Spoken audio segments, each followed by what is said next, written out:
Well, Democratic Socialists taking aim at New York City landlords and their profits.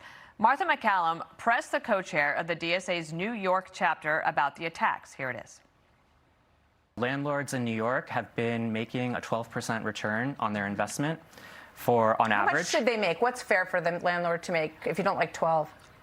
They're complaining that 12 is not enough. And we don't think that anyone should have a constitutional right to double-digit returns on their investment. That's why we've implemented... No one should have a right to a double-digit return on their investment. No one has a right. That's not... No, what are you talking about? No one's in that. That's not in the Constitution. But what we see is that when we implement a rent freeze, we have landlords who are crying that the government is going to put them out of business.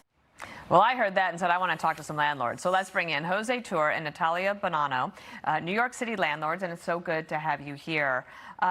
Let me just kick it over to you, Natalia, because when you saw that and heard that, what was your first thought?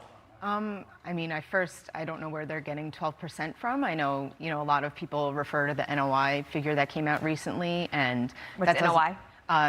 Net operating income. Okay. That doesn't take into account our mortgage and insurance. Our so he's just getting it wrong on the number. We have a number here that said the average profit for New York City landlords in rent-stabilized units is $688 per month, and that's up 6.2% from 23 to 24. That doesn't include your costs, right, Jose?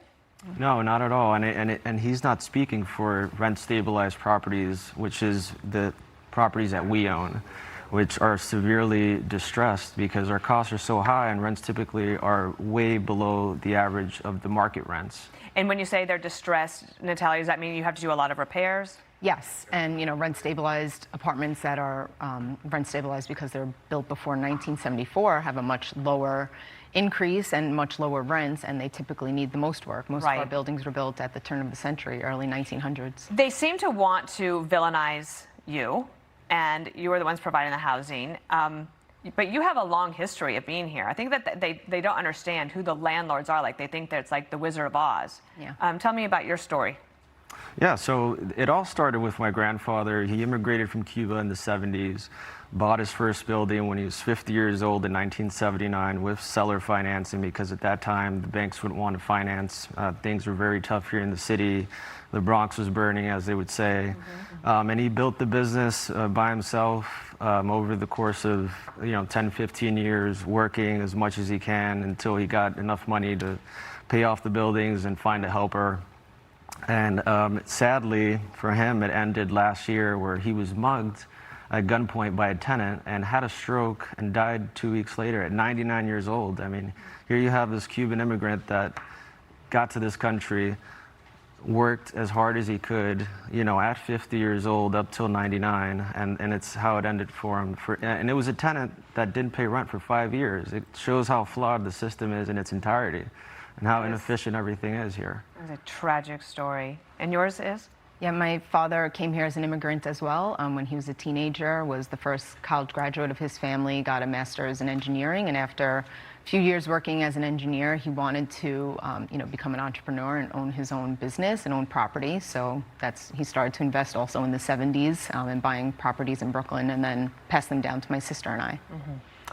Do you want to continue doing this work? I do. I think it's the right thing to do on behalf of my family and what my grandfather built, and also on behalf of the tenants. These are people that we've known for several years. It's not like we're a huge company that's not present. Like, we're boots on the ground. We're there. We know everyone there, and we think it's the right thing to do to represent our stake. Last word to you, Natalia, excuse me. That's okay. Yeah, we're selling most of our rent-stabilized buildings because we just don't see a future here for having profit. We hope we could stay in New York City and maybe invest in non-rent stabilized properties, but if not, we'll have to just sell and purchase properties in other states. Well, we'll see if they're listening at the mayor's office. Thank you so much, and we appreciate, and I'm sorry about what happened to your grandfather. Thank you, Bill? Be sure to like and subscribe for all the Fox News latest on YouTube, and catch full shows streaming now on Fox 1.